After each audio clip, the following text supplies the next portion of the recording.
Hi, I'm Hillary Johnson, and welcome to Flashback, where we take a look at local stories from years gone by.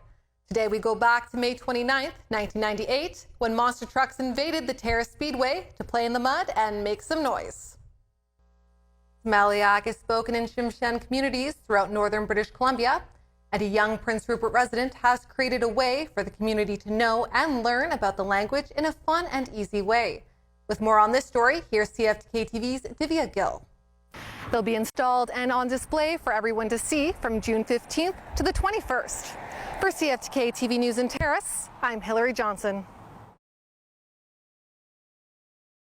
In light of recent drownings in the Kitimat River, Kitimat Search and Rescue has partnered with 2 local fishing guides to promote several river safety initiatives. KSAR Search Manager Kelly Marsh says the goal is to change the current fishing culture and educate boaters and fishers on the Kitimat River to wear the personal flotation devices at all times, among other safety protocols. I think the biggest thing is for people to not only have their PFD, their life jacket on board, but to be wearing it. The compliance rate is under 50% from our observations of people actually wearing their life jacket on the Kitimat River. You see somebody paddling and they've got their kids in life jackets, but themselves aren't wearing theirs. Because of these mistakes we make or poor judgments, they make a big difference in the family and friends of the loved ones when there's an accident. He says when you go out to fish, to remember the acronym NIC, which stands for Never Use Waters Without a Belt. Include a knife to cut waters off and remove trapped water. Closer to shore is safer, and keep your PFD on at all times. I think the personal flotation device is the big key.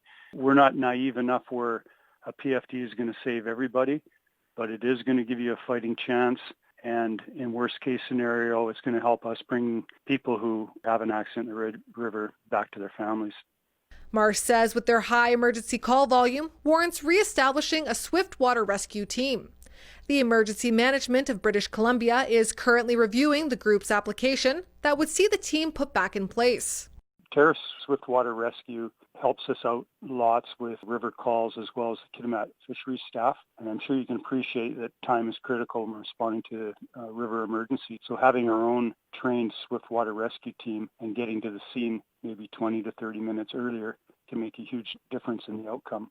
He says it's up to the locals to set a good example for visiting tourists that utilize our local waterways and the use of proper safety gear and practices. For CFTK TV News in Kitimat, I'm Hillary Johnson.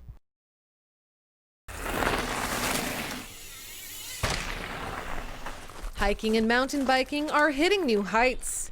The Terrace Off-Road Cycling Association and the City of Terrace recently opened 3 mountain bike trails behind the Terrace Sportsplex overflow parking lot. Torca President Tyler Wilkes says this is phase 1 of Torca's Hub project.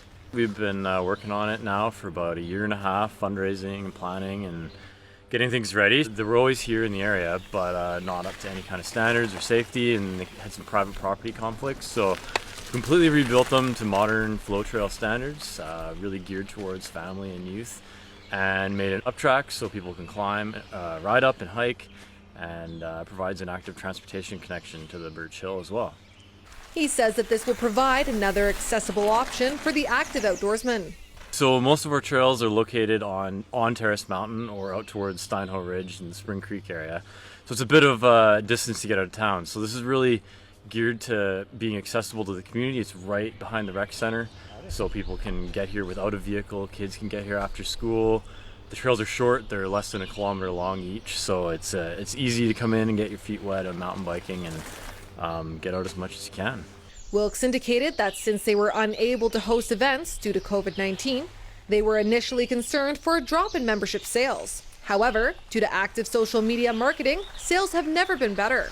They have also initiated a 30-day challenge through Trail Forks, an app that tracks your movement through the trails and allows users to earn badges.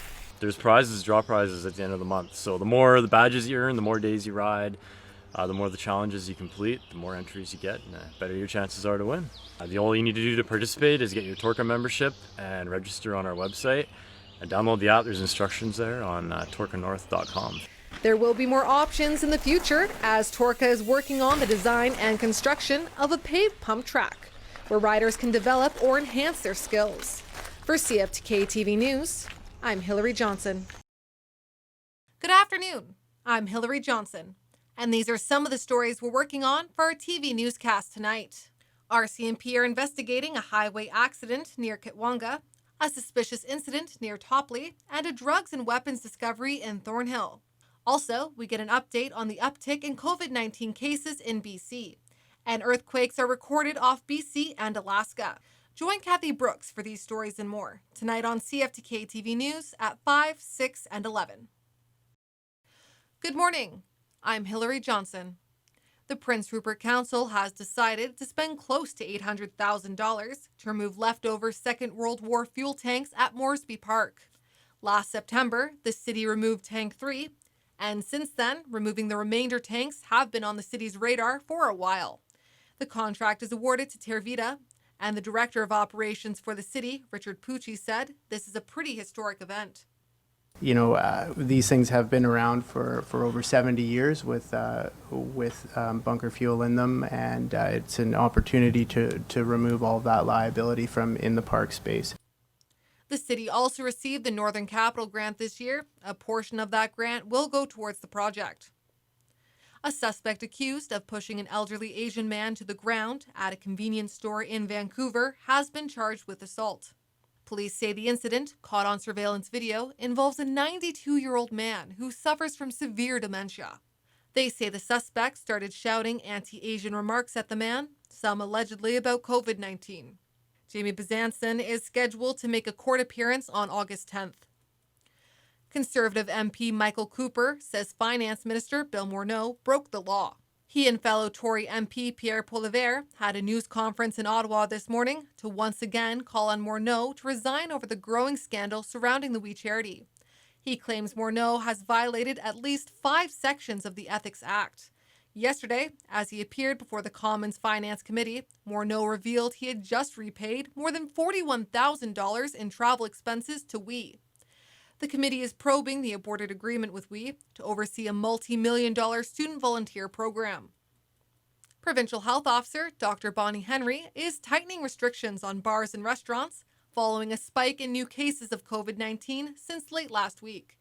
Henry reported 34 new cases yesterday, bringing the provincial total to 3,362, including 189 deaths. She says that includes more than 70 cases related to an outbreak in Kelowna that has forced nearly 1,000 close contacts across the province into self-isolation. To help push the curve down again, Henry's ordering bars and restaurants to keep patrons seated and take measures to reduce lineups. She's also banning liquor self-service and dance floors. The economic data we've been getting this past week suggests the Canadian economy is on the slow but steady road to recovery. But what about your finances? A new poll out today says Canadians are also in recovery mode, but many are going to hold off on making big purchases for now. B&M Bloomberg's John Mace reports. A new poll from the Angus Reid Institute says about 66% of Canadians are spending less on non-essential items over the past month. That may be part of the reason why the general sentiment is that our personal finances are improving. And the rate of Canadians who now say they're in good or great shape has climbed to 80%, up from 73% in April. Still, there's 1 in 5 who say their finances are in bad or terrible shape. Regardless of personal status, most acknowledge the next 12 months are anything but clear, as 56% say they don't think it's a good time to make a major purchase like a vehicle or a home. I'm John Mace from BNN Bloomberg. For a complete look at today's news, tune into CFTK TV News tonight at 5, 6, and 11. I'm Hillary Johnson.